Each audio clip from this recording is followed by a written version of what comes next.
It's time for another amazing stream with us. Hello, Brent. Switching to drawing monitor. I found an online generator for cities, and so I real quickly had it randomly generate the floors. I've had to do a couple of little quick things because it was fun.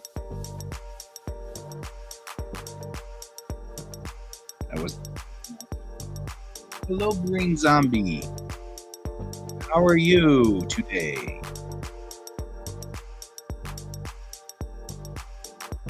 Just getting close to enough. Huh? Oh, super in white. Doing okay. We are working on the spacecraft Polaris. It is a city ship. So we're going to black outline the top part of the Polaris is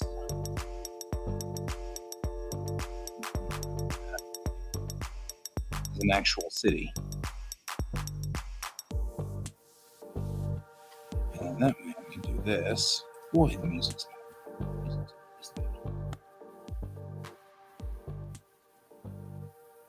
It went well. So, we've got that ship is very tiny compared to this ship. But that ship lives here. And she's not doing bad. We've got her rigged up pretty properly now. I can put her in texture shaded. So this is actually what she's doing so far. She's doing fine. This color grid is not for final texture at all. This is the figuring out whether I have the right spots on the model grid. So it'll tell me when I go through and do the grid work on this, whether it's clean or not, or whether it's in the right places. So for example, like up here, we're going to be, these front windows up front here, whether they are in the right place or not on the map, on the grid. So we'll have to go fix that. But for the moment, we're working on Polaris, which is the huge city ship, which is the home base ship. Thank you. The home base ship, which they will have when we get to working on issue 2. So this is issue 2's setup, right? We've got all of issue 2 kind of going on here. We've been working on the plot of issue 2 for a couple of days now. Right, this is issue 3, I'm sorry. Issue 3. In issue 3, the Polaris shows up. This is what the Polaris looks like all folded up. It's got all of its little petals closed. Inside here is a city on this platform. And so the city is inside here, and we're trying to map it out, and that's not it. So I had a random map generator generate the city, and I went through and kind of cleaned it up and made it make some logical sense.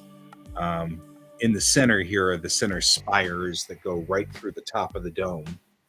And then around the outside is sort of the main, like, downtown area. All of this is the outside area where you have sort of, people living, houses, various things like that. You've got a couple of parks in here and stuff like that, which is kind of cool. So we're working on kind of just setting up that design. And I'm pretty much going to leave this right about where we are right here, because I feel like this is a good... we've still got to finish the river. The river needs to go all the way out to the little ocean on the outside. It just has a little fake ocean so that people will feel like they have, something to do. So actually what I think I might do is, there's like a few things we'll have to redo. For example, I feel like this outer road that's yellow, right here really ought to reroute through here and then up and over through this part so that people can have this entire beach for themselves and not have to worry about it. So this little artery that comes around the outside, we'll put it on the we'll put it up here so that it runs through that section and stuff like that. I mean, some logical stuff. Nobody likes big roads going through the middle of the beach. You have to cross a freeway to get out to the ocean, you know. So that's not the point of having the ocean. Yeah. And then we've got to, you know, finish some things up like this exit of this river here. All of that's just water-based so that they've got standing water. This evening, because there's a website out there I used called City Generator, and it is at, where is it? Here. It's in my randomizers. It's at Probable Train. So if you ever want to run this, I'll put it into the feed over there. Let's figure out which field. So here is where that generator is. And I'm not 100% sure who didn't. I did go to Twitch. Okay, good. Didn't go to my personal profile. That's fine. Didn't go to the group and didn't go to LinkedIn. So you should probably see it. That's the generator that will just generate random buildings. I had to go through and fix some things to make it work right, but we got it. We got it under control.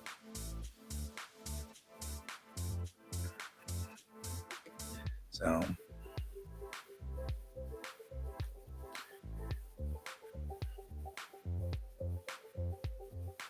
I don't see any reason for this bridge to exist.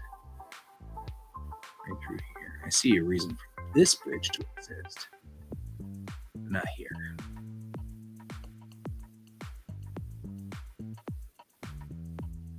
So, in the world of Bellatrix Rising, there are super ships. They're so large that they support entire battle groups on board. And that's what this is. The Polaris is one of those. It has these massive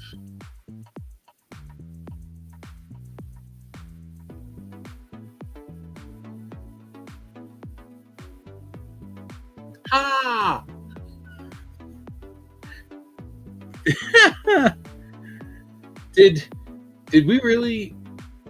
Thank you, because like it looks like Can's got a bot to stop me from posting links on his channel. I mean, not like that's a bad thing, I guess, but it's still funny that his channel just stopped us from doing our thing. So thank you, Brent. I appreciate that. That's actually pretty entertaining.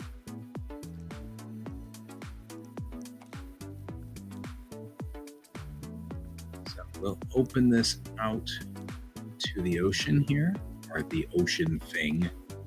Like, I don't know if it's really an ocean or anything.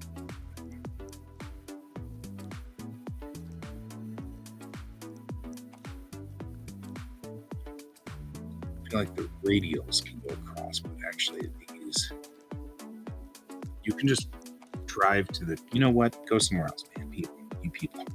The radials will go across because you need those. But I don't feel like we need to have these cross bridges going.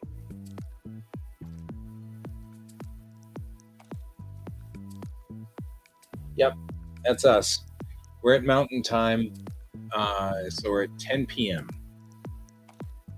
What time is it where you are?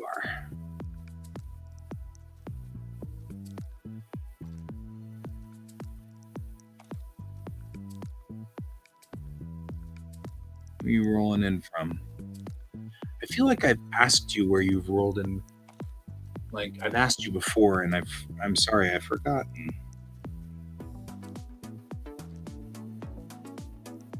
So,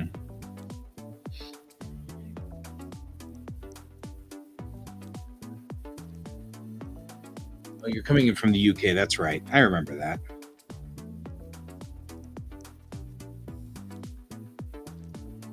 It's fine. Oh no, you can't sleep. Insomnia strikes again. You know what? Join us. That's all right. That's totally cool, my friend. You can just join us and maybe get some drawing done or whatever work that you need to do. Might get along well here, and I can do that. There's nothing wrong with that. I don't like this. I don't think these cross streets go across.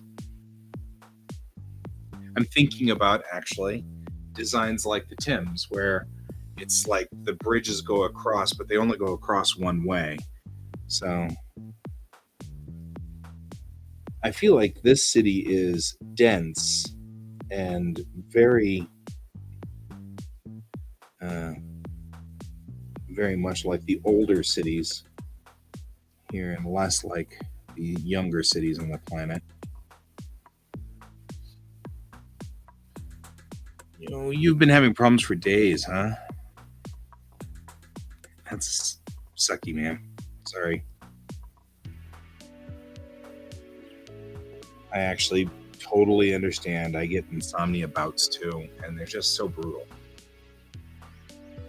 So, yeah, you might as well hang with us. If you're not sleeping, we'll keep you company. I'm here for 2 more hours, so.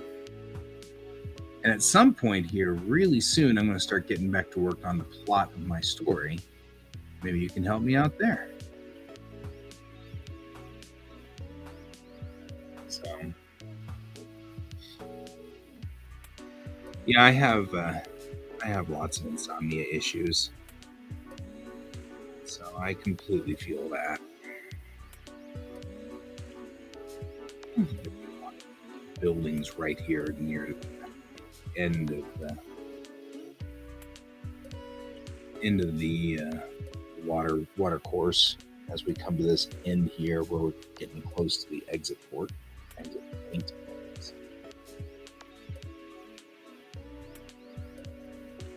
So just kind of cleaning this up a little, just kind of pushing the edge here and kind of trying to get the edge of this into the water.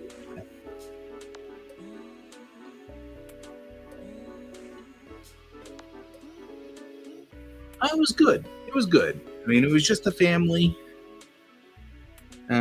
We were all just here and we kind of hung out because my wife and I are both teachers. And so she's been in the classroom a couple of times over the break. She actually goes in again tomorrow. And I teach driving school, which means that when everybody else is off, I'm on.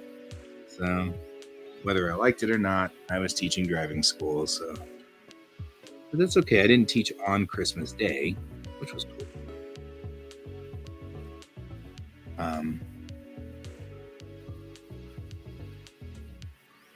And of course, we had snow and stuff like that, and I felt really bad for some of those kids because the rules for the state of Colorado, which is the state that we're in, the rules stated very strictly that if the car slides even a little bit, it's an automatic fail. And of course, we had a really nasty storm roll through, and they were sliding a lot. The poor kids. I feel really bad for them. So all of them are failing. It was so brutal. I was teaching the in-school stuff, so it wasn't. I didn't have to worry about it myself because my kids all passed because they were taking the written exam. So, but I was feeling bad for my coworkers who were trying to get the other kids to pass, and then they just failed. Hey, Bob, we are deep in the waters of the Polaris over here. I don't know. We have issues.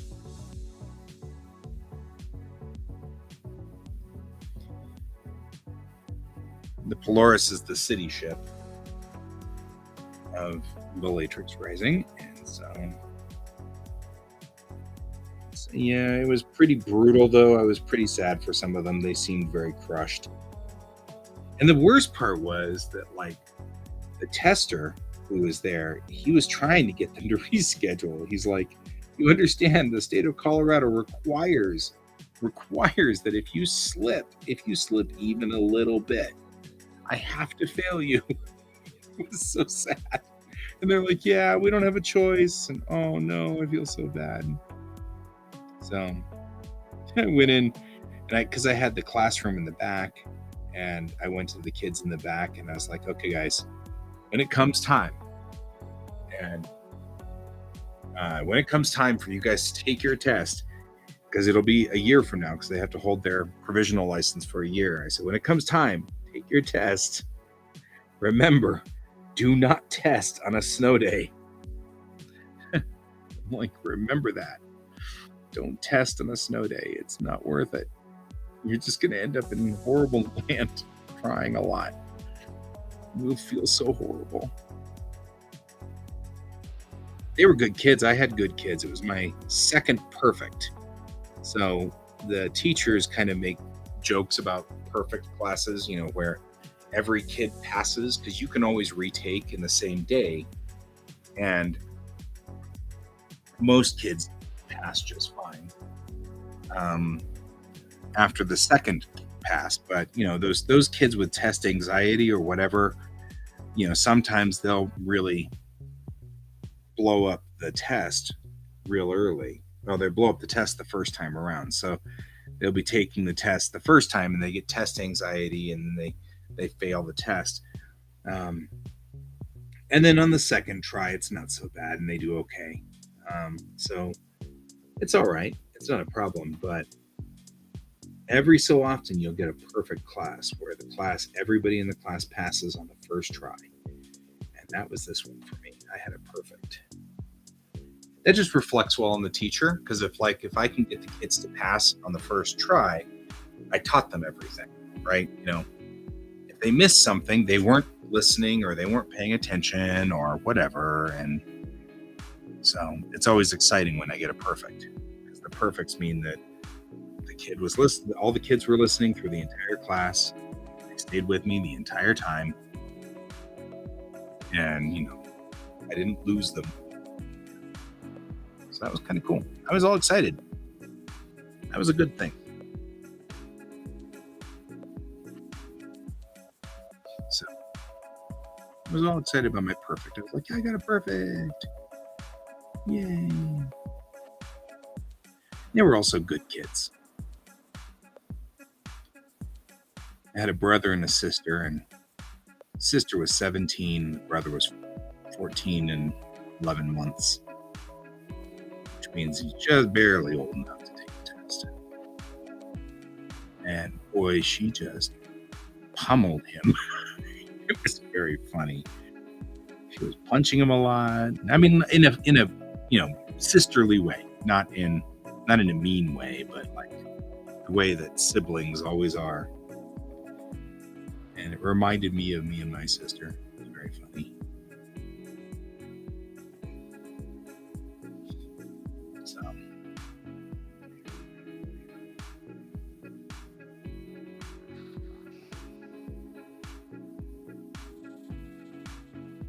I feel like I don't want an intersection in the middle of in the middle here, so I think I'm going to switch directions and say, if you wanted to get to this part of the river, you should have taken a right there or a left there.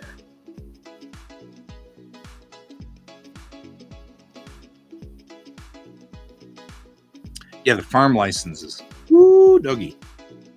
We've got those here, but you have to get judge permission to do it.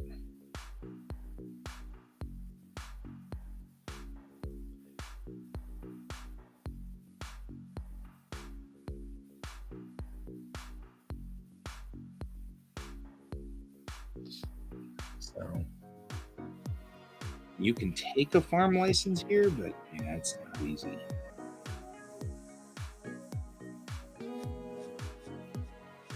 I like looking at these maps and thinking about what these neighborhoods are like, right? I mean, like, See, this neighborhood's like out in the middle of the water somewhere. And it's like, okay, what's that like? Why are these buildings out in the water? What are they thinking? What are they doing? Not what are they thinking, but like, are they like rich or whatever? Yeah, I don't know. And I feel like this radial here might want to connect as well. In fact, I think I will do that because I feel like that radial is big. So I'll take this guy out there and this guy, and we'll put that radial back in this line right here. Right? Completely. Yeah, and I'm just going to continue that line through. No, I need to continue.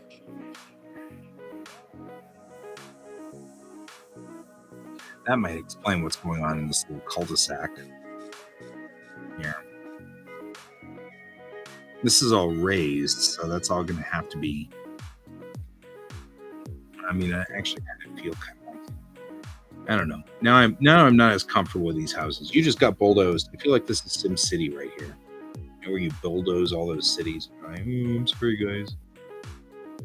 Like these radials should be gone too. No, that's a big radial.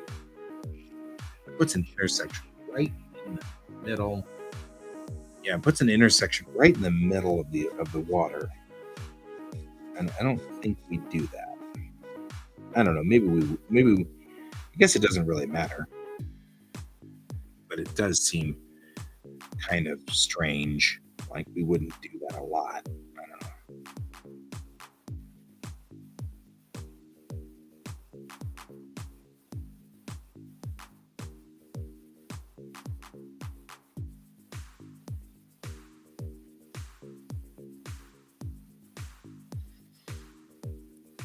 I mean, it's not above what I've seen in Japan, so I mean, I guess that's perfectly reasonable.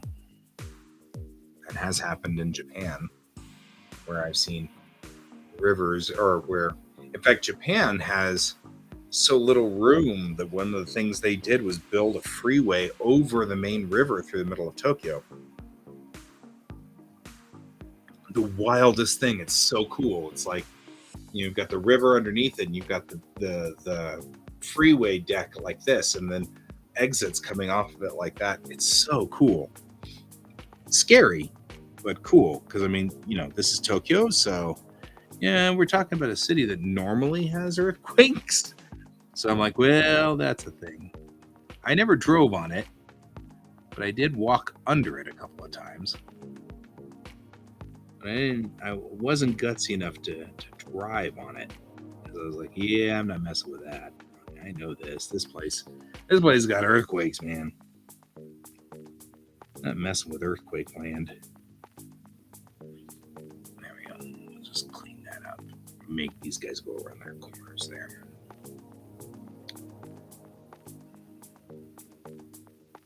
Yeah, it is kind of a unique city, so you're right. I mean, I think that we could have an intersection up here on this thoroughfare.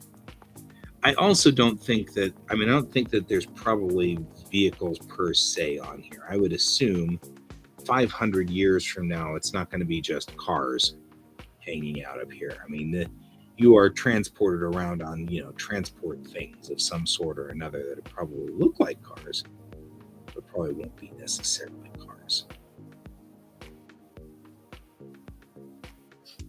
That'd be my thought.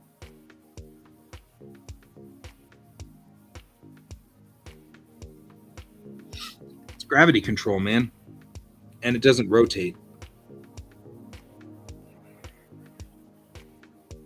Sky buses, things like that.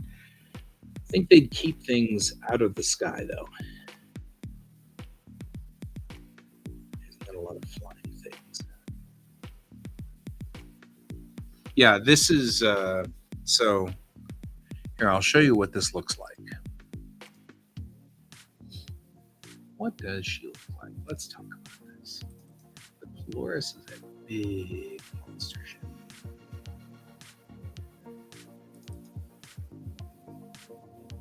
right?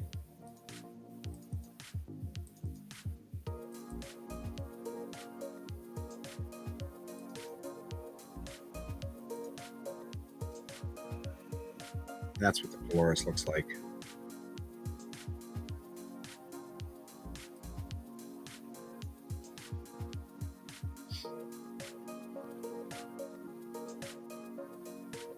So we're just putting in this part in here, this city. Oh yeah. I mean, all of this is random work of mine. I mean, this is what this is what all this works for. Hopefully, doing all of these 3D models, I don't have to do them again. Thank you very much. But the Polaris comes into issue 3 right here with its shell closed. But the shell's open here, but it doesn't spin or rotate. Other than whatever it needs to do its thing. Yeah, knock on wood. Hopefully it won't blow stuff up. So this is what the city up here, that's what it looks like down here. Flat.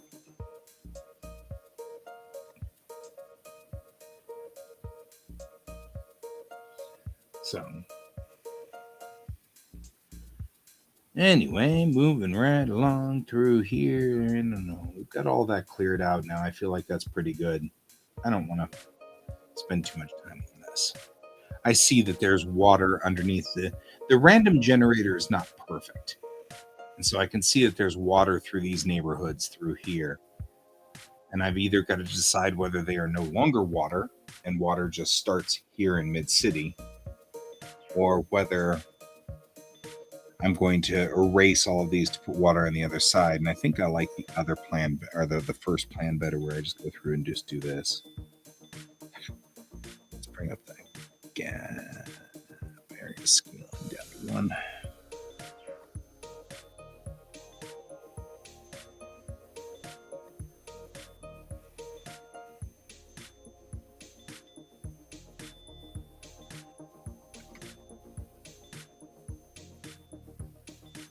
This is an easier fix. And that pretty much fixed it right there.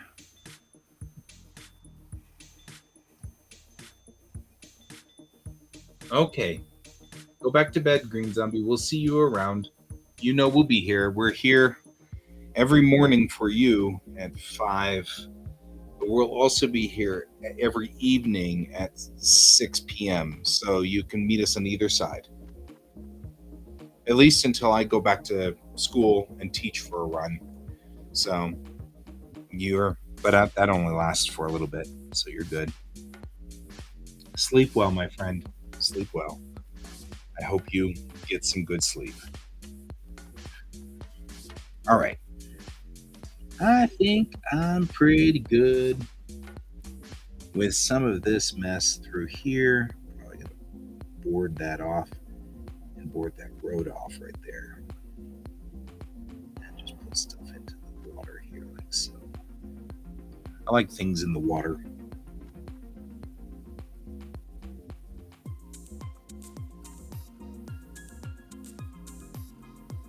This is the Klingon district because it's the Wharf district. All right. Somehow you guys retain being my friend. I don't know how that happens or why. I haven't figured it out. I'll figure it out someday, I guess.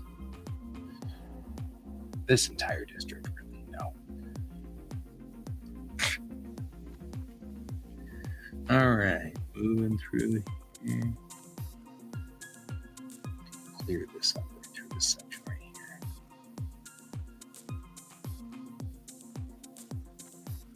Alrighty. Moving through here. Moving up through here. Yeah. I had this as sort of thing. You know what? I don't like it. That's better. The question really is we've got 3 or 4 radials coming through here, and I don't think that we need all these radials. These are big streets and thoroughfares, but I think we'll probably wipe out this radial and this radial right here. Howdy, howdy. You're going to bed. Ooh, pretty soon. Yeah, oh yeah, that's great. Oh yeah, I like that. Oh yeah, oh yeah. I love the scritches, just like George. George and I both love scritches. Thank you. Yep. Hi, Brent. How are you? I'll move over here so you can move a little in. I'm not gonna be here for very long. Hey, kiddo, why are you not showering? No. Try again.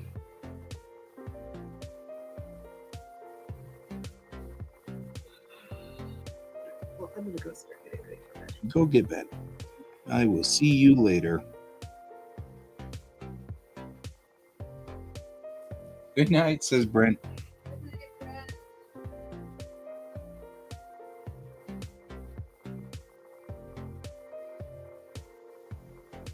There we go. So now I get kind of this. That's much better. Right? Steel belted all the way, guys. Steel belted. I don't know what to say. I don't know that. I do feel like this is whatever this is a big street right through here. It goes around the inside core. Anytime we're near this like inner part of town, these big city buildings right through here, these are the main buildings. They're the big spires through the center. So I feel like at that point in time, we probably need to make sure that these outward radial roads actually all connect right through here.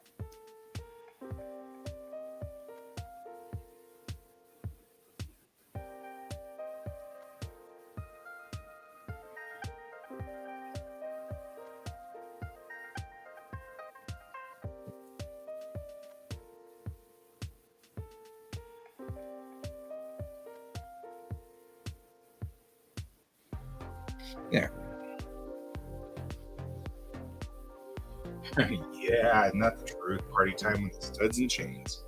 Ugh.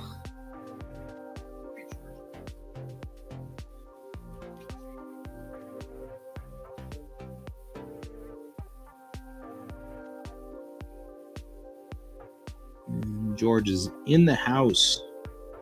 In the house. That is true. You are always in the house. You know that, right? He's yawning. He was asleep somewhere. George is George.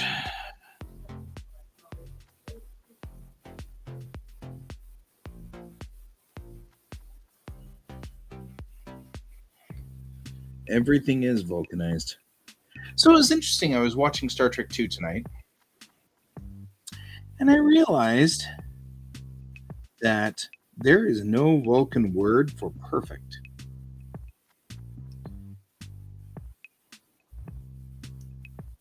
And nothing happens by accident. Right? So you listen to the scene between Savick and Spock in the torpedo room. And Spock is talking to Savick about Kirk. And all right. And Savick says Liaquami Ikpanu, and Spock says Wakuyakwikwamukwam, and Savick says Ich bin Komi, which means And Spock says, Leopold, perfect, Savicom. Like, he literally says the word perfect. I was like, huh, nothing is by accident.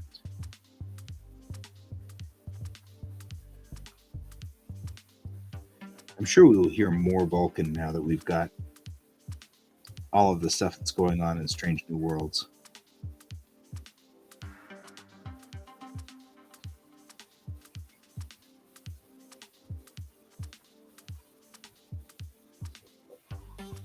Anyway, it just suddenly occurred to me that there's no word in Vulcan for perfect.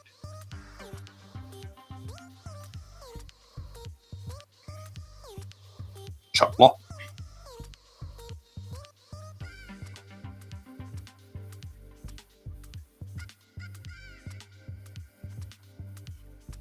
I mean, I can't imagine you are shocked to know that I speak Vulcan. Especially you, Brent. You should not be shocked at all that I speak Vulcan. I mean, what little Vulcan we know. I can't imagine that.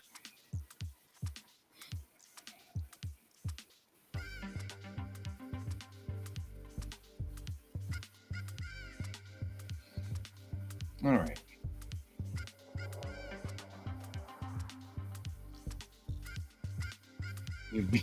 You knew in the back of your mind, all right, we are saving this thing and I'm backing out of it. Making sure that everything is correct. We're going to save as.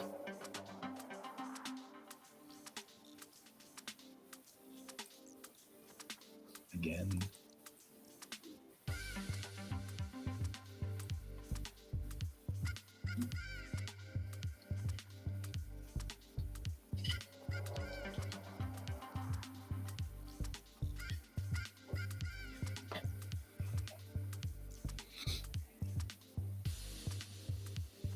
This looks like a city of probably, I don't know, 500,000, maybe? Think, guys? What do we think? 500,000? That should be enough to man all the ships.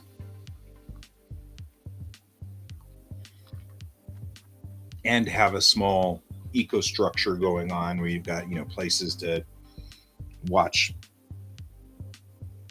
shows and things like that. All right.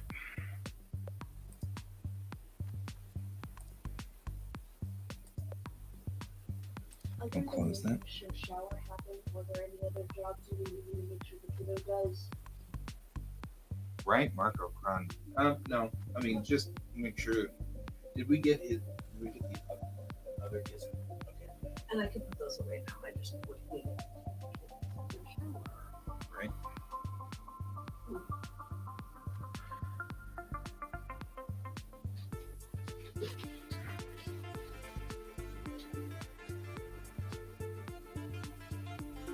All right.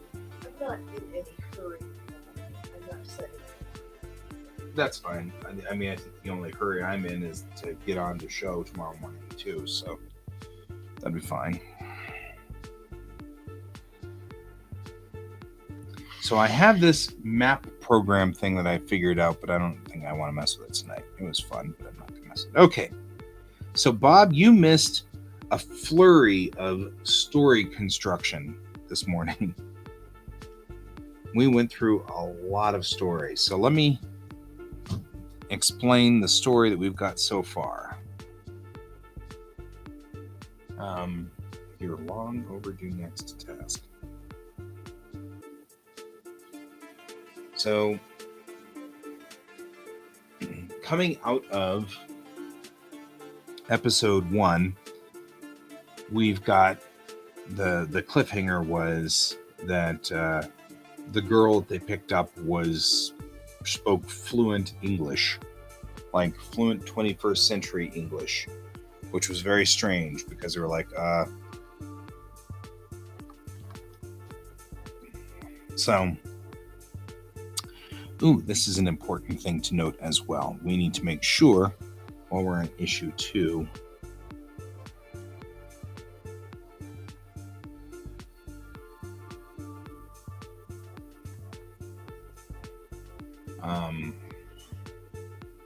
While I'm thinking of it, sorry guys.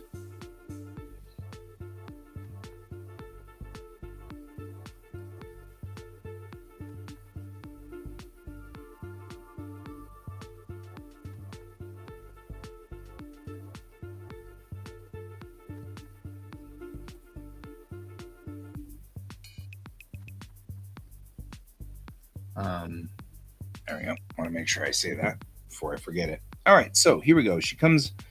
She's speaking old 21st century English. So the first scene we have here is Alex skateboarding through some city here in Denver, somewhere. Probably Old Town Arvada because it's kind of cool looking and it's right there. So I can just go over and take pictures and sort of source it. At this last part here, all of a sudden the sky is falling. The same effect that we had seen in the previous one, which showed the end of the world happens. And she suddenly wakes up right here and she's in medical. And she's on board the ship. She's in medical. She's got a face mask over, just like we saw her at the end of the last issue. And something is talking in Tamarbeshi. Saying something. So the doctor then talks to her, blah, blah, blah, blah, blah. She can't make sense of it, not make heads or tails. So then Ensign Payan shows up and he translates for her because he speaks fluent everything because he's an AI. He can just download the language. So he speaks fluent 21st century English, and he says, hi, he needs to put the little translator in your ear. And she goes, okay. And so he puts the little translator in her ear, and when the translator turns on, it starts doing, it's the Babel fish thing. Cayman. That's it. Like the alligator. Ensign Cayman. Like the alligator. And so when they put the Babel fish in, all of a sudden, the thing talking in the background you can hear says, battle stations, all hands man your battle stations. And so Cayman says, well, gotta go, bye, and disappears. So we cut to this scene here where we've got them dusting off and heading for orbit with the QuaCk. So she starts going back up to orbit. And they've identified the ship as a bad guy destroyer, and they're prepping for battle, but they know that they're way outclassed and outgunned, stuff like that. Okay. We also have to mention at some point in here that there's no backup. There's no fold highway to this system, so there's no way they can call for help. The closest system is at least 12 days away at high in-space travel. It's going to take a long time. So we talk about, we introduce Tum, who's the engineer in this scene. Okay, when the ship shows up this time, as like we were drawing on this one before when we talked about this is a complete rewrite of what you and I were talking about before, Bob. The ship shows up, and instead of being evil, he's like, hi, I'm here to help. What can I do? Right? Well, that's weird. And so we've got, then this last thing here is a call from the surface saying the peasants are revolting, which I may actually pull because that may not be a thing. I think it might actually work just fine to leave this exactly as it was, because we don't really need the peasants to be revolting. We can probably leave that alone and make it, dun dun dun. These last scenes, they're prepping, and I can give it more intensity and more intensity. And the bad guy ship shows up, and it's super intense. And hi, what can we do to help? You know what I mean? That would be kind of a funny twist. Here we are on this. So now we've got over here, they come out of this. This is a splash. So, yeah. So we need to, we start with, things are kind of going rough on the ground. There's some riots, things like that. We'll need some help down there, but no shooting, right? And so the destroyer captain's like, well, we why don't we send down the senator? He's the ranking member right now. That's all we've got. He's the most ranking member, so let's send him down and make him take over control down there. The senator's like, I'm a unity senator, I'm not a governor. Yeah, but you've got at least the somewhat of a start here. All right, cool. Then no shooting, and maybe some refugee camps. Yep. And then we have in med lab Alex, and Alex now has had the little surgery in her lungs that makes her process carbon dioxide. And she's like, yeah, I mean, I was part of a Luddite camp. The camp's completely gone, but we were trying desperately to hold on to the old Earth ways. That's why I speak English. And that's great and everything. And then, the doctor's like, okay, but what's your plan? And she's like, I don't know, but I don't have to stay here, right? And the doctor's like, no, you can leave. And she goes, okay, plates. And she leaves. That's her leaving right here. She leaves. Then we have a scene where the captains are talking with the senator, and now the senator is temporarily Mr. President. These are the three most important people in the system. Moment is super important tactically, and so it's important that the Commonwealth destroyer captain says, look, if my people show up, this will become a war zone, so let's do what we can to get these guys back on their feet, right? Okay, no problem. Then we hit this last sequence here where it's Better Spec and Mayrel, and they're in the forward section of the ship, and he's doing gravity searches and stuff like that. And he's like, hey, Lieutenant, come here and look at this. And he says, I was doing, I was looking around at what's been going on in the system. He's like, hey, I mean, I noticed that Moment moved, but it's not the only thing here. I'm looking around in all of the system around it, and if I scan all the way out to 50 light years, I can see that there's this big cut through here. Oh, and hey, look at this. Looks like a big fleet of ships heading into system, So then Mayrel's like, that's bad. Hey, bridge. Cuts to the bridge, and we've got over here, we've got the Commonwealth captain already talking to Chang, and he's like, I didn't know anything about this. They just changed my orders. My orders have changed now. We're all taking over this system. And he's like, and she's like, I have to stop you. And he goes, look, it's not just me. It's going to be 3 light cruisers, a squadron of destroyers, and a heavy cruiser. You don't even stand a chance in a Corvette. Just bug out. Save yourself, save your life. There's no reason for you to throw your life away. So, and they'll be here in 20 hours. That's all you've got is 20 hours. So that's where we end, is showing the fleet, the Commonwealth fleet coming in. Now we move to issue 3. At the top of issue 3, we now have the Commonwealth captain sort of reiterating, you've got 20 hours before the fleet will arrive. So she says, okay, well, that's done, but let's do what we can to at least get everything stable on the planet, because there's no reason for us to just abandon it. And the destroyer captain's like, yeah, that's a good idea. We'll do that. So they start doing that,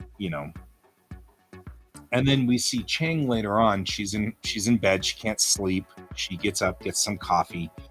She goes up to the front. There's a viewing room up front, which has these wonderful big windows. So she goes up to the viewing room, and what she does at the viewing room is she sits down next to Tung, who's the engineer.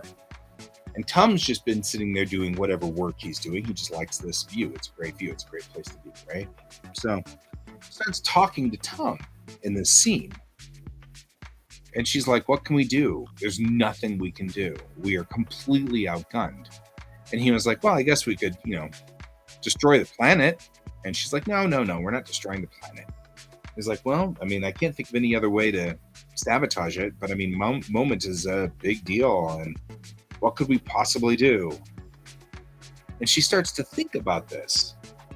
And she says, what if we were to do, put beep de bop things into the sun? And Tom's like, that wouldn't do anything. All it would do is just create little teeny gravity wells everywhere. But that wouldn't stop anybody. And she's like, but it would, wouldn't it? If you were in space, then those gravity wells become huge. It'd be like trying to fly through a room full of beach balls. He's like, oh, yeah, it's not such a bad idea, right? And so they sort of come up with this plan through here where they talk about this, and she talks about the fact that it'll only fill the bow shock and everything inside the system. So it'll turn it into a slow zone, though, for like 1 light year all around. Nobody will be able to fly in or out in faster than light speed. They'll have to go in normal space. And she's like, exactly. So the incoming fleet's going to have to stop 1 light year out and go normal space in. That buys us a year, because it'll take them a year to get in system. And he's like, oh.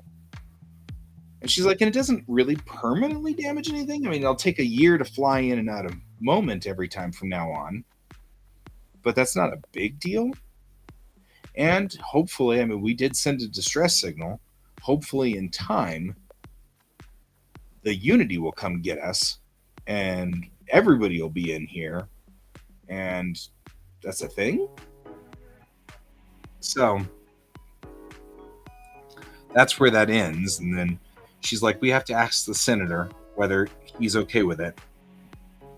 And I'm calling him the senator because he's the president, because I don't forgotten his name. I don't remember what his name is. We've got his name in the first issue, so we'll pull it and get in here. And so she's like, we've got 45 minutes to get this going then. So then we go back to Moment. And we've got Alex sitting in rubble, and she set a campfire. And she's sitting at the campfire. And this cat shows up. And she says, I was wondering when you would show up. And the cat starts talking to her and saying, well, I mean, I couldn't really show up until you were fully back conscious and everything. Why did you leave that ship? And the little discussion that goes on between this cat and her, you can tell the cat's an AI. It's not a real cat, obviously. It just took the form of a cat. And so this is a partner of hers. She's familiar with this cat. And they talk back and forth through this scene here. And during this scene, you find out that Alex needs to have a ship of some sort to do her job, whatever that job is.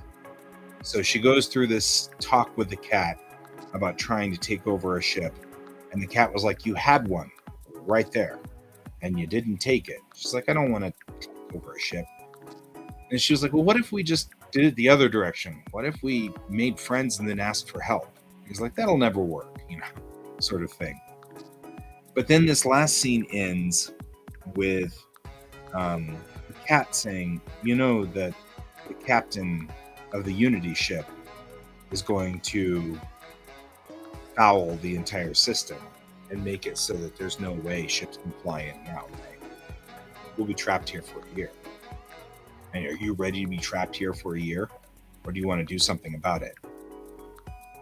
And that's when Alex says, no, something bigger is happening. In just a few minutes. She won't have time to do it. Yep, everything's going to be affected by the slow zone. But it's either that or make it a war zone. That's where Chang is on this one.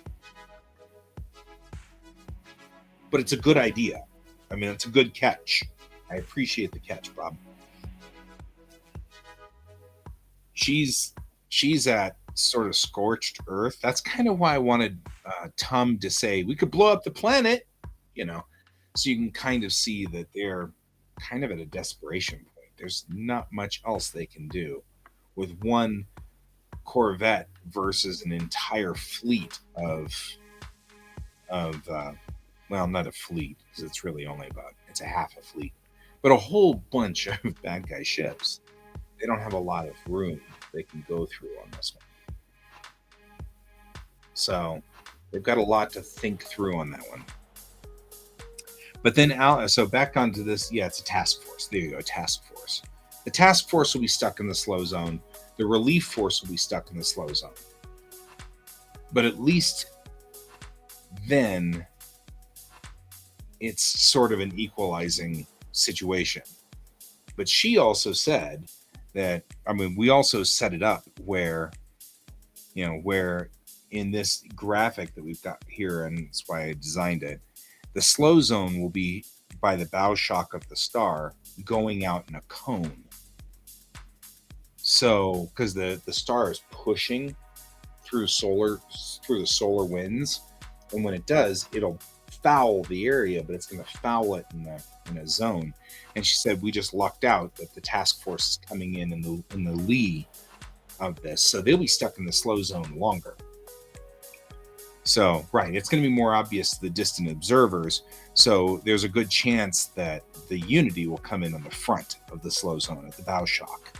And if they do, they will only be in the slow zone for a small amount of time, as opposed to the other guys who will be in the slow zone for a longer amount of time, right? Tactically, it makes some sense. So, moving on to where we are here. So we get two things. One, the cat seems to know what's going on the Unity ship, somehow. But Alex seems to know something else is going on. Even the cat doesn't know what Alex sees. She knows something else is happening. So we go back out to our QuaCk at this point, and you know they're preparing the tech. The tech is teching. Oh, I can close that. The tech is teching, right? And they're getting ready to, you know, flip the fleasen bloppin, the bloop the deep de blop, the stoop de blop de doop, whatever they're going to do to make this happen. And just as they're about to do the switch, throw the switch to do it, that's when Better Spec says there's a big gravity hit, something really big. And then, well, we didn't get started yet, so that's not us. And he's like, no, this is more like a fold. And then the Polaris shows up. And then with the Polaris, then we have the Mars. Right, insert technobabble here. The Mars departs and comes out into system. And we cut to the Mars, where the Mars is saying, okay, Tactical, what do we got going on? The Mars is a battleship, right? And Tactical says, well, sir, it looks like we've got gravity footprints inbound. It looks like a small force of, you know, Commonwealth ships. The planet's weirdly out of alignment. We've got some strange stuff going on all over the place. Looks like there's a destroyer and a Corvette here, but their weapons are cold, so I don't know what that's about. Maybe they're all rendering aid. Everybody else must have heard the warning or the distress call we heard. So, oh, hey, look, we've got a Unity Corvette. So, you know, hail the Unity Corvette and get a sit rep. Okay, so they call Chang, and you know, and then they kind of get caught up on things here.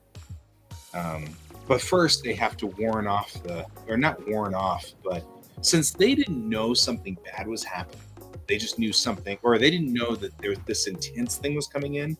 They're going to assume the Commonwealth is coming in to help. So they're going to say, you know, this is the UMC Mars with the 4th Battle Group. And if you're here to assist, please contact Traffic Control for instructions on how to enter the system. And you may assist. And, you know, if you're not here to assist, be aware that we have the superior force. Because they don't know what was going down. Okay, so then we move back to the Polaris, which is why I'm working on the Polaris right now, on the city in the middle of the Polaris. and she's meeting with an admiral, the admiral who's in charge of this, right? So this is the debriefing, and then how'd you do all of this? And the admiral says, well, a new corridor has opened coming in here, a full corridor. So now Moment has a direct line to Bellatrix? Well, yeah, I guess so. So that's how we just came in here. And, well, that's going to be extremely useful, tactically speaking. All of that's great. Yeah. Mm-hmm. So, it means that we've actually got a direct line to the stars on the other side of the wall, which is good too. So there's like a lot of talking about the politics here. And so then, he says, you were going to foul the system, weren't you?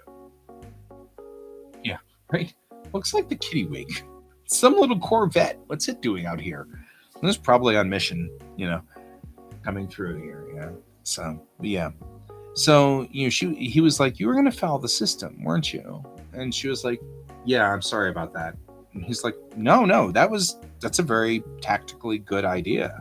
Why are you in charge of a little Corvette? And she's like, I don't have the best record, sort of thing. So, and then he was like, that if you'd fouled the system, you'd have been stuck here for a year.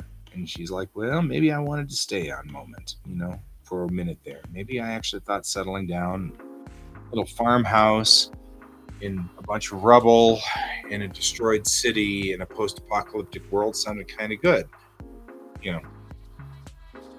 So anyway, then we move on to, okay, well, good, good job, Commander, you can go on to the next episode of Bellatrix Rising now. Shoo, da-da-da. It's a great fixer-upper. I'm going to have the whole city to myself. So then we go back to Moment, and we've got the MPV there, and they're letting the senator off at the city. And, the senator is sort of Senator, you're stuck here being the president until they can vote in a new president. The senator's like, well, I guess that sucks, but, it's all right. I'll be able to head back to the Senate chamber in about a year or two whenever we get everything back under control here. And, hey, I can represent the planet better in the Senate, so that's kind of cool. And so they say goodbye and stuff like that. We wrap stuff up there. And then they are about to leave when Alex shows up on the pad, and she's like, I've got nowhere else to go. Can I just join you guys? And they're like, well, I mean, you're old enough to make that choice to join the military. Sure. We can stick you on board the ship because we've got the ability to do that, but you're going to be a MIDI. She's like, oh, I'm okay with that. So that's how we wrap up the episode. So then she's now back on board the ship here, and they warp out of there. They zap out of the system with Polaris there doing all of its work with hospital ships and things like that. I was only 6 months away from retirement. Okay. So that's the skeleton. We have a couple of key notes that need to kind of go in here to make sure that everything's patched up real nice before we start going in and actually hard scripting. There's a lot of notes on what's happening in this scene. I went and was thinking about, there's a lot of stuff that if you've got some decent control over subatomic operation, there's some nasty crap you can do. Like the fact that we have gravity control is actually scientifically kind of terrifying. Because gravitons are the mythological particle that pulls everything together and holds everything together. And people don't have, we had never seen a graviton today in 2022. We've never seen a graviton. We don't even know if they exist or not. We're not sure if they exist. They're theoretical because mathematically they have to exist. And so mathematically, that's a thing. But um, gravitons are um, gravitons are like they've got a spin of 2, which is really weird because a lot of things either have a spin integer of 1 or 1/2 and things like that. So the spin on it is really strange. So if we've got control over gravitons, there's a lot we can do with that. So I think it wouldn't be hard in the technobabble world for us to take the gravitons of the star and cause some kind of weird to happen. Because I mean, you could technically make the star not exist. And I think I agree with what Brent was saying this morning when we were talking about this morning when we had this concept that strange is a type of quark. But I mean, there's got to be a way that we can. I think that the way that Brent had said it was, rather than going too deep into the technobabble, we just have the Joe Smith maneuver. Oh man, don't do the Joe Smith maneuver. That messed up an entire quadrant. It's like that's sort of a thing. So kind of want to think this one through a little bit, because what we've got on the text here is we can only do this with G-class stars, and these stars are not locked, which means that the unity has not forbidden them from messing with this star. Not necessarily messing with the star, but it's not a reserve. The star is not a reserve. So, and I mean, technically, we could also mess up the orbit of Moment, but Moment's orbit's already messed up, so there's that. So,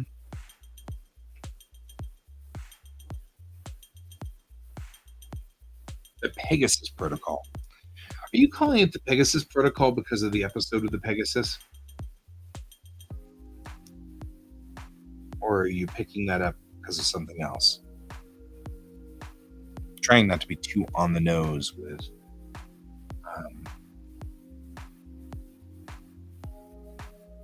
or do you just like the alliteration of Pegasus Protocol? Pegasus Protocol. Proceed with the Pegasus Protocol.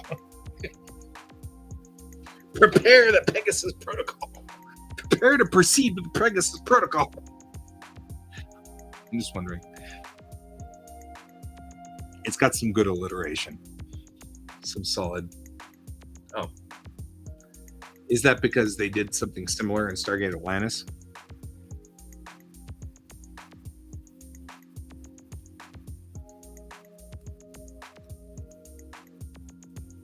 If so, I probably don't want to do that. Because if they were doing something similar, then people are going to go, then he was writing his comic, and then he just copied the Master is temporary shield. Gotcha. Yeah, I'm not doing that. So we're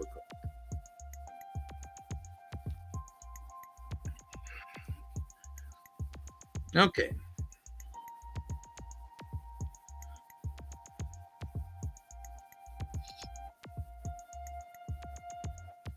So we're going to go in here and grab some of this green right there.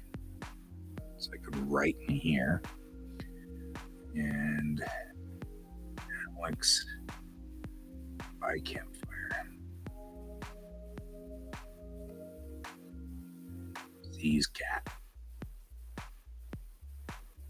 Wondered where you would be.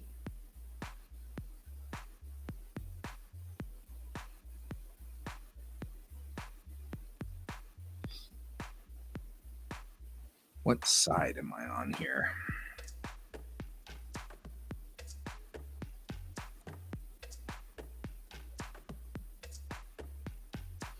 So So this is a left, a right, a left.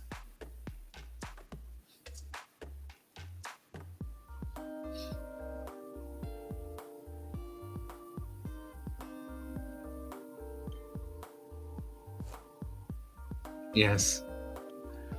It's not mucking with a constant per se. Simple. Change the gravitational constant of the universe. Ooh, Sherman maneuver. I like Sherman maneuver. However, if you're referencing another sci-fi, let's not do that. I'm trying very hard not to reference other sci-fi if I can avoid it. I really want to avoid all he's doing is aping, Stargate Atlantis, or he's aping Star Trek. It's bad enough that this thing's like 90%. Sherman's March. Oh, yeah. Okay, that's good. I'm in on that.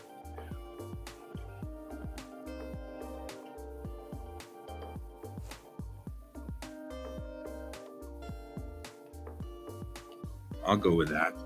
Named after something real. I know what you're talking about. Yep, last must burn for someone's sins. And not good.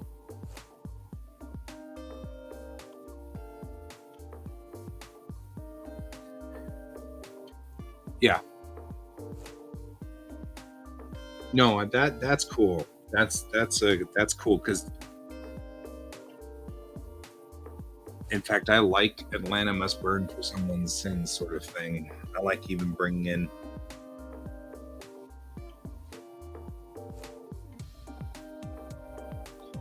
I like the fact that we could make that reference. That's a good reference to make.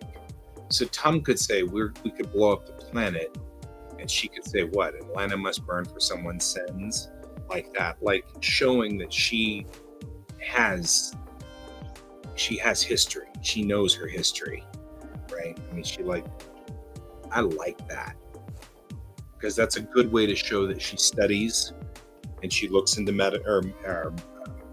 military tactics, and she knows what she's doing, right? Yeah.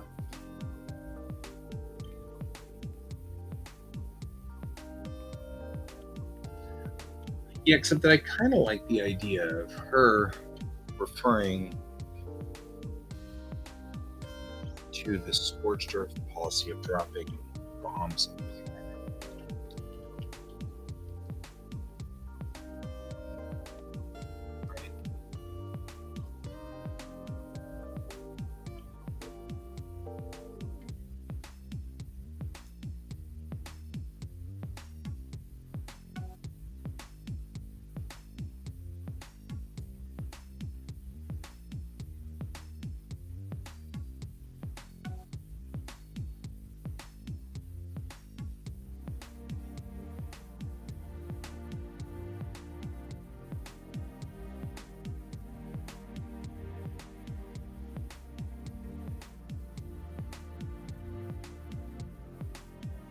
Yeah, because see, this seems to me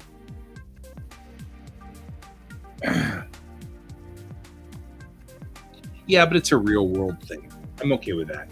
It could be construed as a Doctor Who thing, but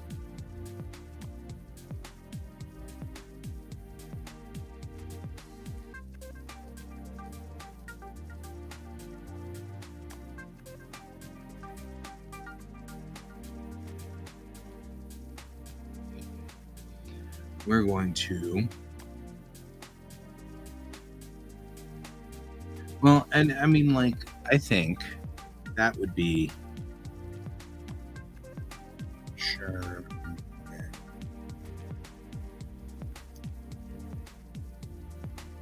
March to see. At least no one can use moment. Right?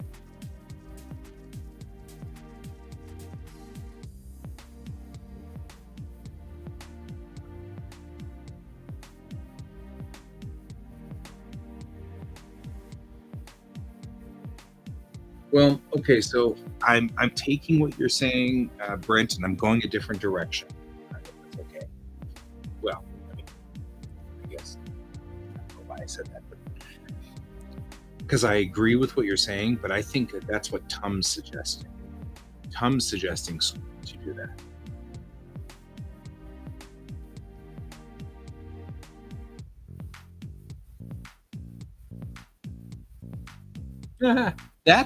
Oh yeah, I'd forgotten about that.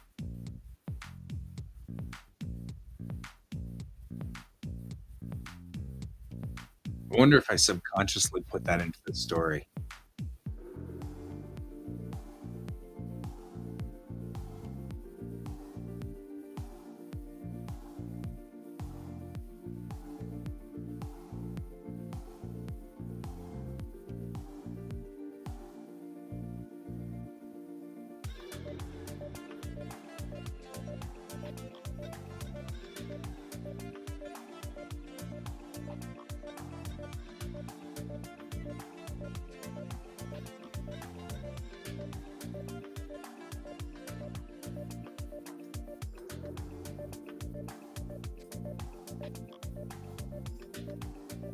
All right, here's what we're gonna do.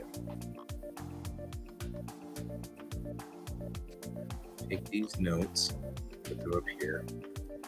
We'll start really breaking down this page. I think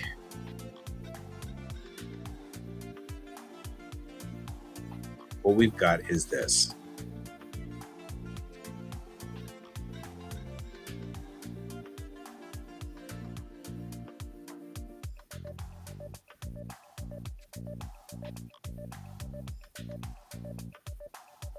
Okay. Like, let's look up scorched earth on this one. I mean, because who else has scorched earth? Classic scorched earth. Um, Carson with Navajo Indians. That's not really positive. Right? Lord Kitchener's advance against the Boers.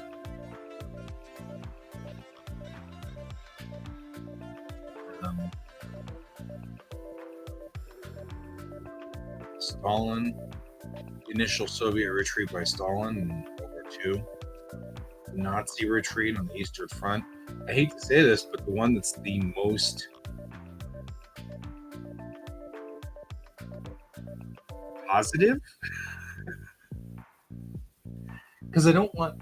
So again, with the, I don't necessarily want it to be Xerxes or the Spartans. That wasn't scorched earth. That was just complete obliteration. That was just a rundown.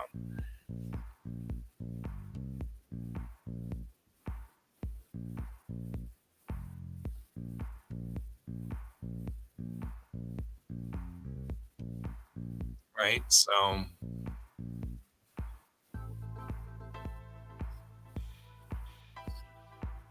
Athens. Yeah.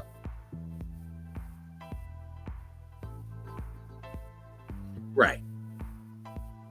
Well, and that's the point. But if she says, "Are you suggesting that we do what the Nazis did on the Western Front?" You know, that seriously has a negative tone to it. You know, at least if you're talking about Sherman, he was a Union general, and so in theory, he was the good guys. Good night, Brent. We'll talk to you tomorrow morning. I'll think it through. Nothing will be written in before. I mean, I'll toy with it, but we've only got about 30 minutes left, and then I'm going to go to bed. So, and Bob will too. So, it'll be a thing. So we'll continue this discussion in the AM. But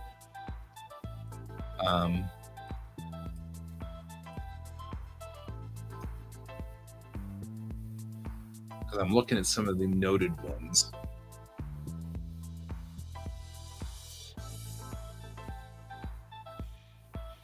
Let's see what else we have here.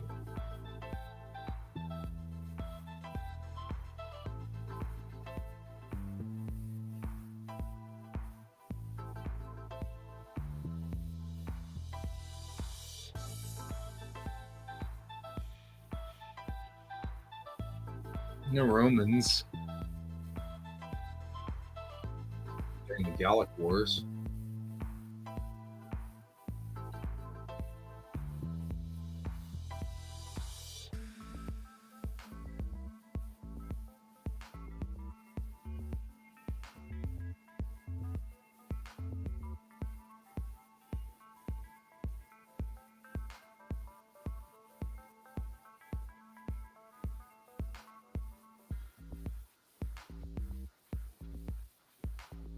Really not seeing anything from Japan.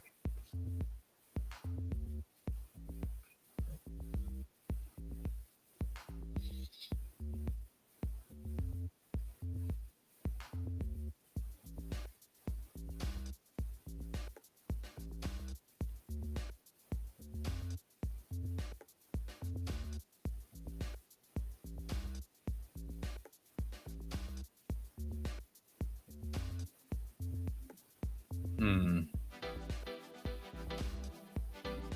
Yeah, because I'm not seeing them.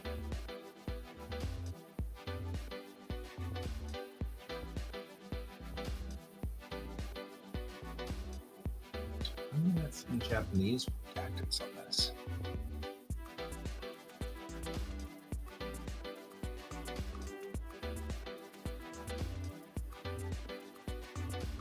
can't imagine that the Japanese went through the entire thing without so much of once doing any kind of scorched earth. Yeah, although that's apocryphal. Apparently, um, yeah, I doubt seriously that 500 years from now the Nazis will be seen in any positive way.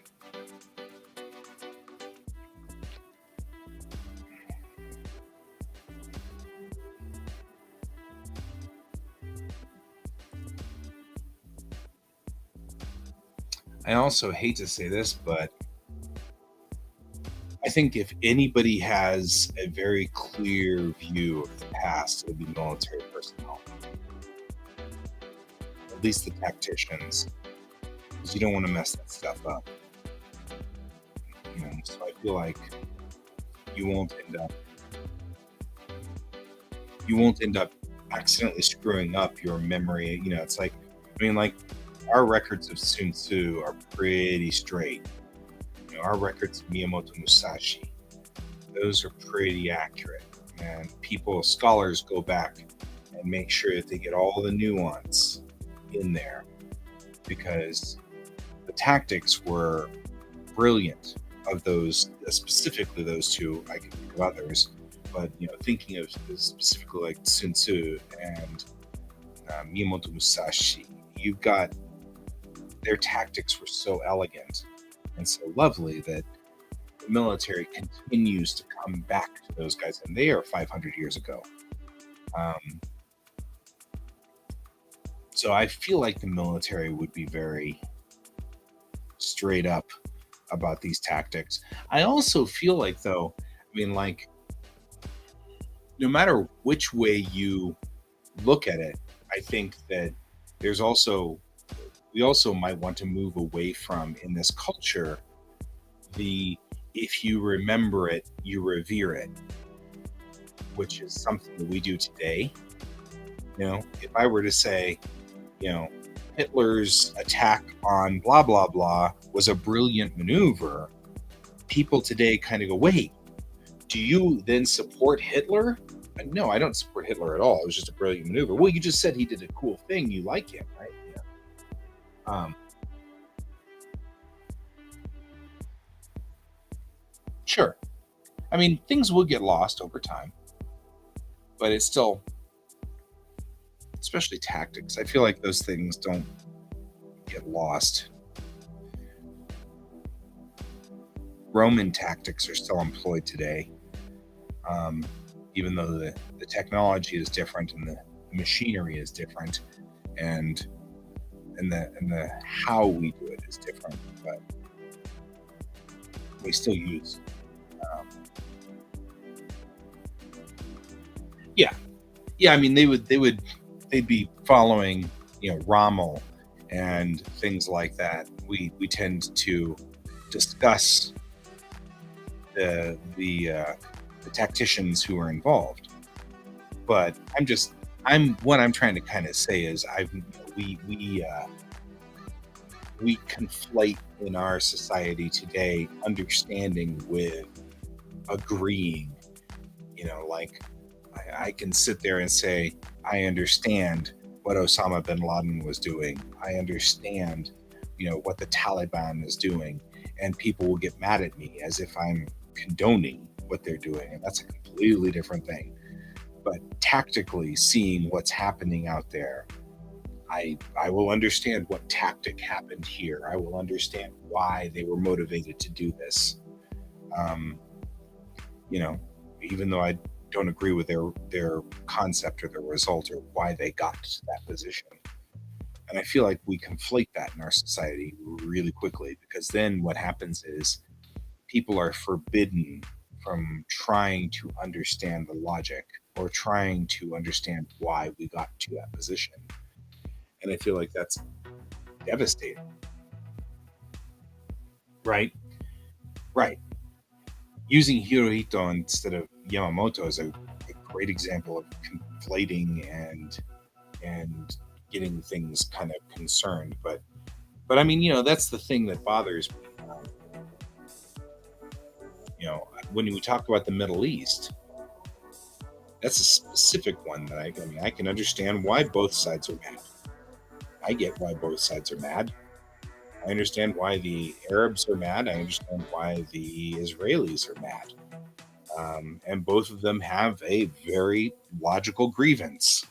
I get it. I understand. Um, and but every time I say that, it's what?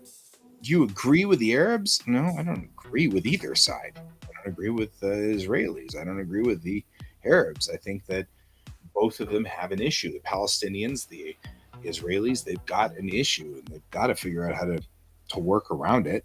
And sitting there and just saying, I don't want to talk about the other side, it's not going to solve that problem. It's how we end up with years and years and years of killing, you know? All right. So, what I'm doing here is I'm going to start working the scene. So, I'm going to shrink the original notes and put them up in the corner. We're going to start working around it. Right. Everything shades of gray. It's one of the things that I really want to do with my comic. That's why my destroyer captain's not a bad guy. He's not a bad guy. He's just trying to do his stupid job, you know. And even when things go sucky, he's still not a bad guy. He might be a she. I haven't rolled. I don't know if you know how I do these things, but I will roll dice at some point in time and randomly generate the character. So, and I haven't done it yet. We don't know whether it could be a he, could be a she. I have an entire character generation thing that I use for this, which I think is kind of fun. And I'll use that at some point here. I'm just going to take. Really? You're not helpful. I'm going to take all these notes and put them up here. Yeah, that allows me to have an absolutely unbiased, dang it, unbiased setup. So when we have humans, the humans will be unbiased and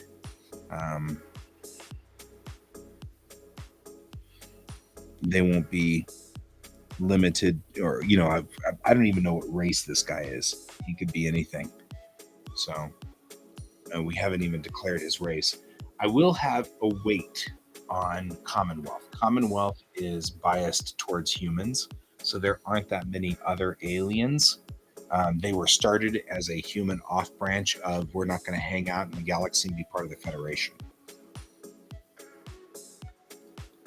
So there are aliens, but there aren't a lot of them. So the odds are good he's going to be a human, but I'm going to roll the dice on my little random character generator to give me gender, to give me, racial attributes, what skin color he is, and stuff like that. And it's modified, as to what culture he comes from in the Unity. So, all right.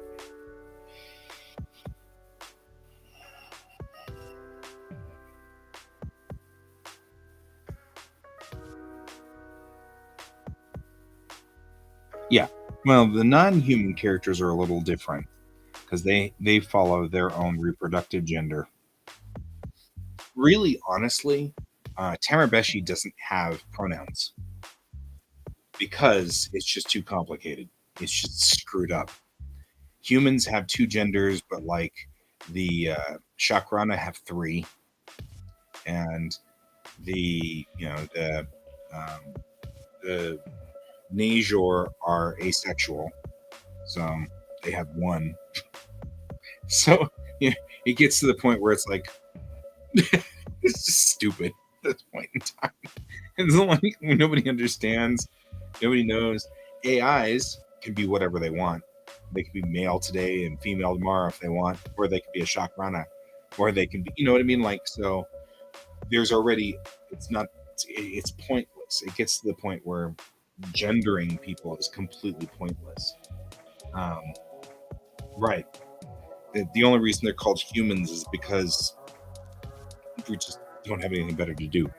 So, and nobody in this world cares whether you are aligned to like males or females if you are male or female. So, your partner is simply a partner. It doesn't matter who it is. You have a primary, and that's what they're called. They're called primaries, and the primary is your primary person whom we talk to in case of an emergency and who is responsible for you, which is going to be a cute scene somewhere down the road because without a parent, Alex doesn't have a primary, and so the because your primary swaps when you're no longer under your parent anymore, and then your primary becomes your wife, husband, whatever it is, whoever it is, doesn't really matter. It's the primary person you call in case of an emergency. So it swaps from parent to whoever is your partner. And so since Alex doesn't have a parent, and this is so complicated, when at some point in time Mayrell's going to try to adopt her, because that's what we do in this culture. We adopt them in and say, hey, I'll help you out. But the translator says married. So it's going to be a scene where, Mayrell's like, okay, do you want to get married? Because there's a procedure for it. And the translator doesn't quite know how to handle it, so it moves it to married. So there's going to be this like, no, I don't like girls. Okay. You don't like me? I don't know. I don't get it. So it's going to be a funny scene. I just like uncomfortable scenes, I guess. I don't know. I have problems. All right. Right. We lack the language. The reality is that the Tamerbeshi doesn't have the pronouns because it doesn't actually pronoun people. It's a mix of all of our languages, so pronouns don't actually exist necessarily. So the translator is putting in they, he, and she, and for Alex's benefit, and pulling that data from the personal records. And I guess when you're dealing with Najor or Shakrana, it's implying it for reasons. Like Better Spec is called a he, but he's really one of three. So there's a he, she, and an it in that relationship. And yes, I don't know. But they're all Shakrana. They're all intelligent creatures. So I don't know. It's kind of a thing. All right. Let's think out the way these pages are actually going to roll out. The only thing is, looking at setup now, I kind of want to steal this page for the campfire scene, if I can.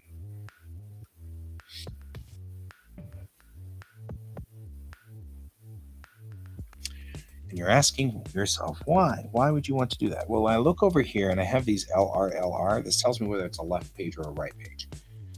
So I know that this is a left page. So when we look at the book open, there's a left page and there's a right page. And then the page is turned and we get a left page and a right page. And I feel like we want to try to make as many transitions as possible on an open page to the left side. So we do these in pairs and groups so that the transitions are between the two. But the problem that I've got here is I have a situation where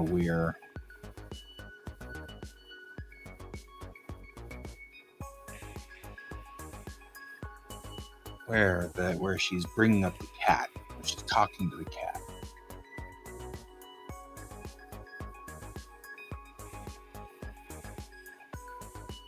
And I don't want the cat to speak until it's on the end of a page trail. The problem is that's a big scene we've got going on here, right?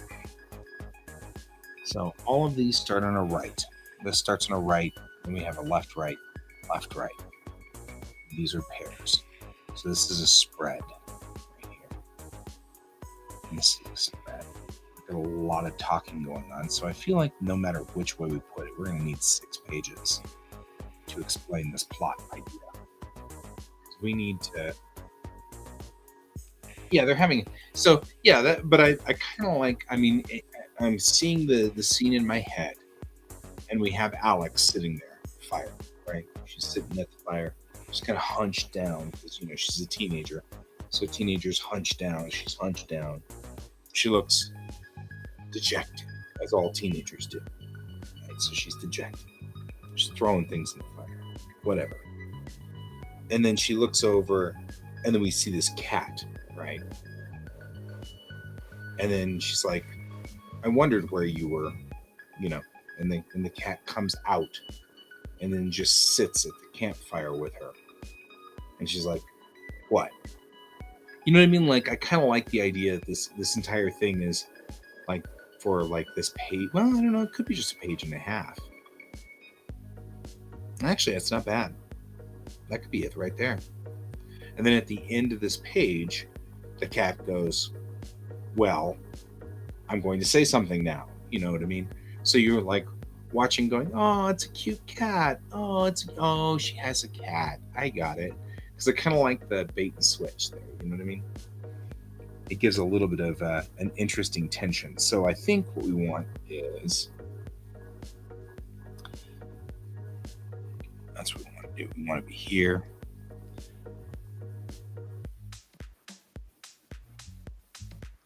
So I think what I want to do, and I'm actually probably okay with this, leaving it where it was. So, because we can do a half a page here now. We've got a lot of room. We can have like the other campfire.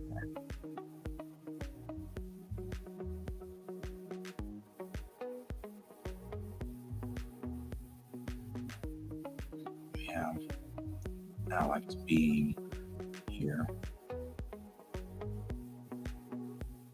Being totally teenagery and grumpy. I hate the world. Right? With rubble all around her. And like, destroyed parts of the houses and stuff like that. So that it really does feel like she's kind of hanging out at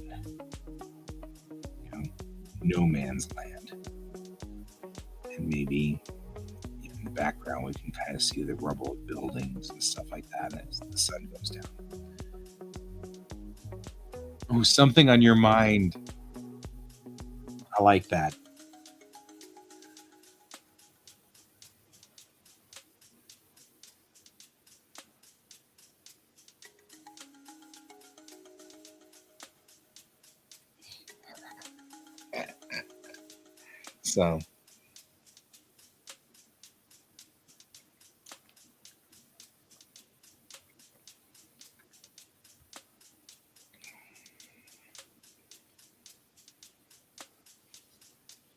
So then we've got Alex sitting at the campfire, wreckage all around her, just kind of stuff that's kind of screwed up all around her and stuff like this. She's just sitting here being Alex, right? She's grumpy. I hate the world. I'm a grumpy, stupid teenager. I hate the world, right?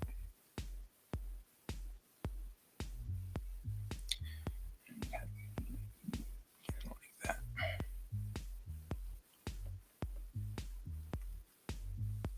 There we go.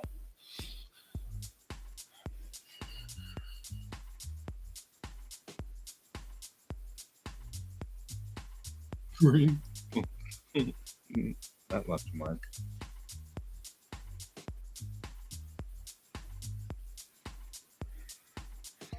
And this gives us time.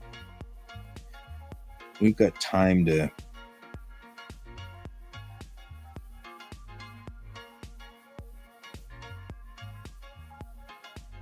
she's what you do.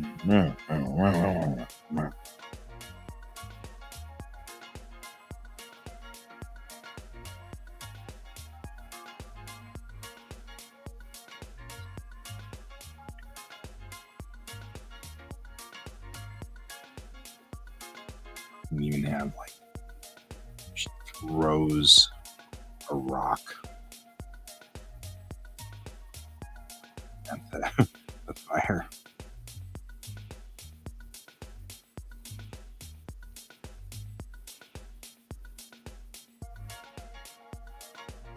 Just something, just hanging out, just do it.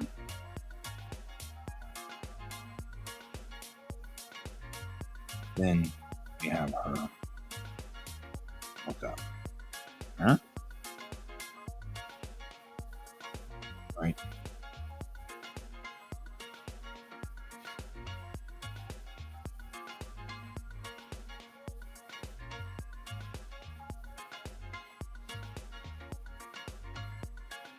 And then we have, cat.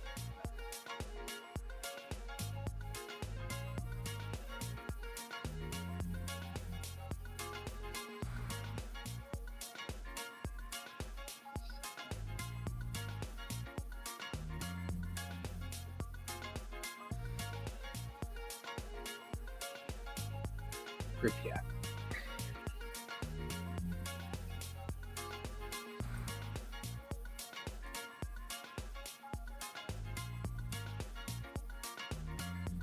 Because of Ukraine.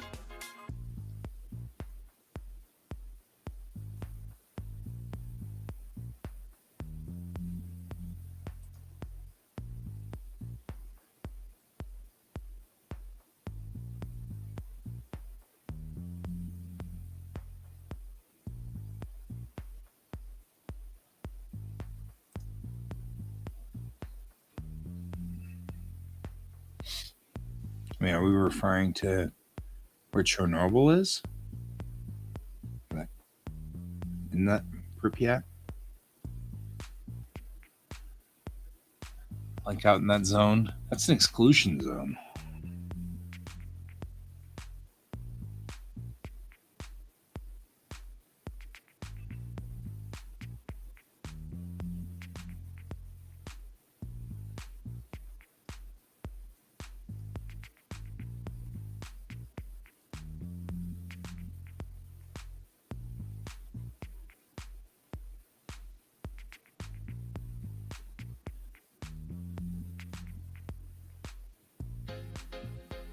Cats always look pissed.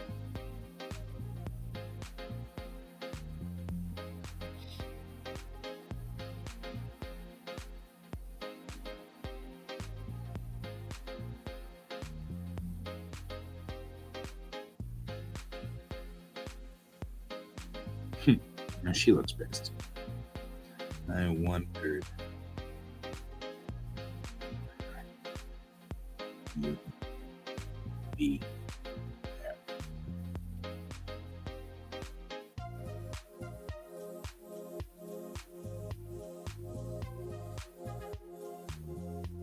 Oh, okay. Yeah, I got it. Oh, yeah. Oh, I like that. Because yeah, that was the area where the that's where the Nazis were slowed down.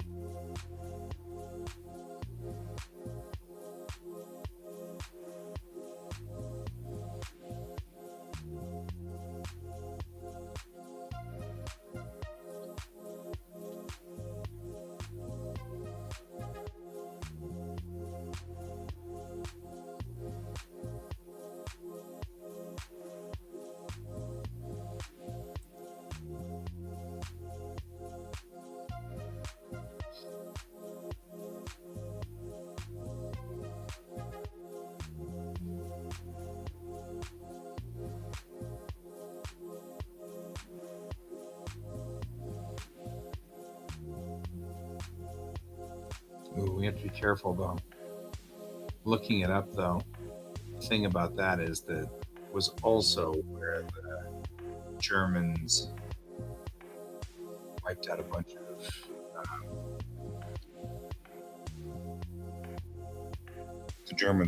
bunch of Jewish people there.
The wind's picking up again.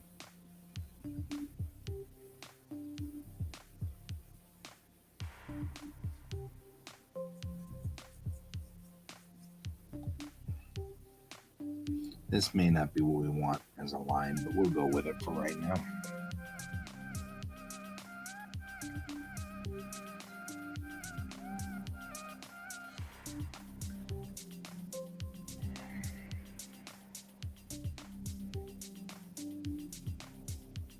All right.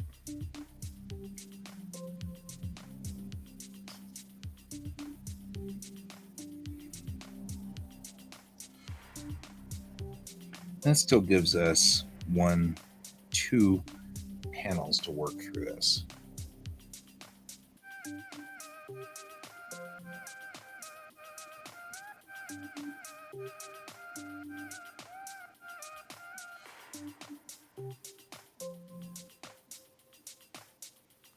Mm-hmm.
There you go. Or maybe he says yes. Who knows?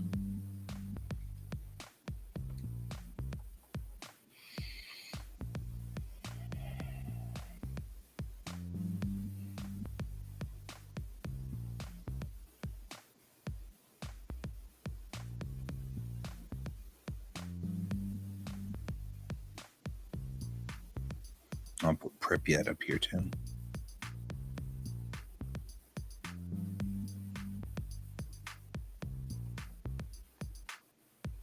We'll remember all of these things just in case.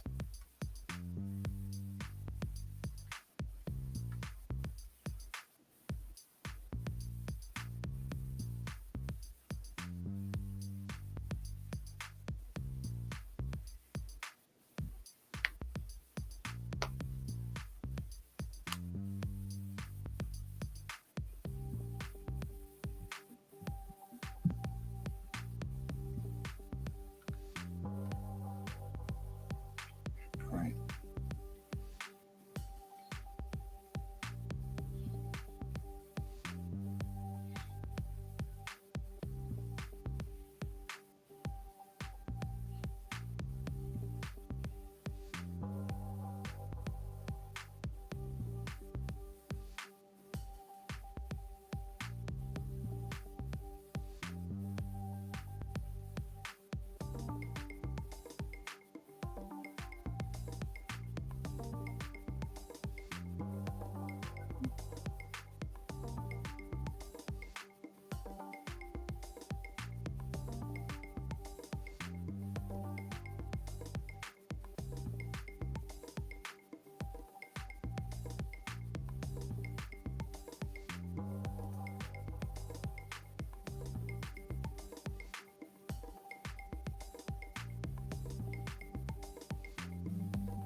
It's kind of like the cat in Saga. Just constantly says liar. I love that cat.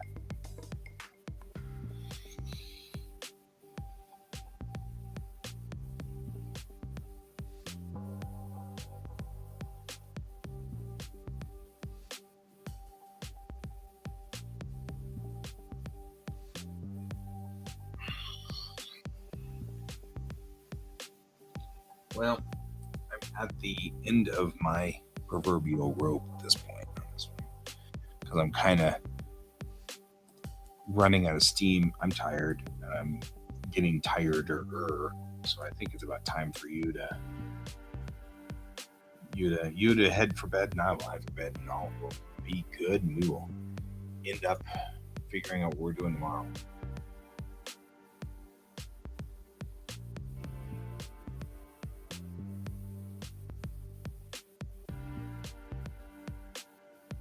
Now we got some wind.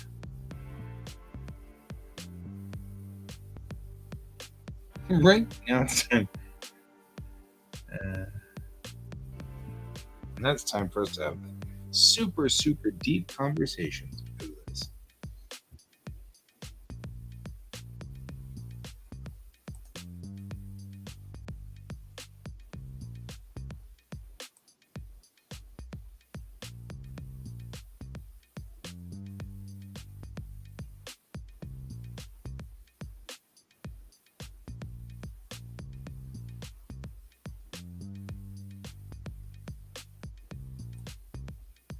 So, all right.